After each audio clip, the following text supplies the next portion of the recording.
சென்னையில் நாளை மறுநாள் 5 தொகுதிகளில் விஜய் பிரச்சாரம் செய்ய அனுமதி கோரி தவிகவினர் தேர்தல் ஆணையத்திற்கு மனு அளித்துள்ள நிலையில் ரோட் ஷோவுக்கு அனுமதி மறுக்கப்பட்டுள்ளதாக தகவல் வெளியாகியுள்ளது.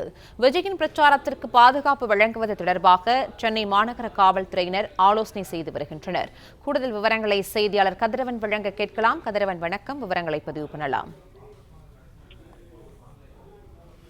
நடிகர் விஜயின் தமிழக வெற்றி கழகத்தின் சார்பாக நேற்று தேர்தல் ஆணையரை சந்தித்து ஒரு மனு ஒன்று அளிக்கப்பட்டது. குறிப்பாக சென்னையில பெரம்பூர் உள்ளிட்ட 4 இடங்களில் பிரச்சாரம் மேற்கொள்வதற்கான அந்த கடிதத்தில் கூறப்பட்டிருந்தது. அது மட்டுமில்லாமல் ரோட் ஷோ நடத்துவதற்கு அனுமதி கேட்டும் கடிதம் கொடுக்கப்பட்டதாகவும் தகவல்கள் வெளியானது. இந்த நிலைதான் ஏற்கனவே வரையறுக்கப்பட்ட விதிமுறைகளின்படி ரோட் ஷோவுக்கு அனுமதி இல்லை என்று அதற்கு மறுப்பு தெரிவிக்கப்பட்டதாகவும் தகவல்கள் கிடைக்கப்பட்டிருக்கின்றன.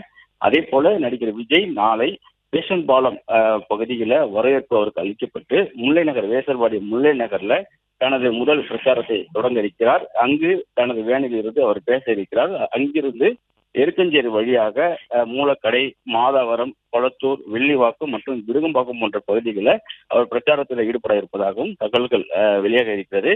அதன்படி எவ்வாறு அவர்களுக்கு பாதுகாப்பு வழங்க வேண்டும் என்பது குறித்து உயர் அதிகாரிகள் தற்போது ஆலோசனைகள் மேற்கொண்டு வருகிறார்கள்.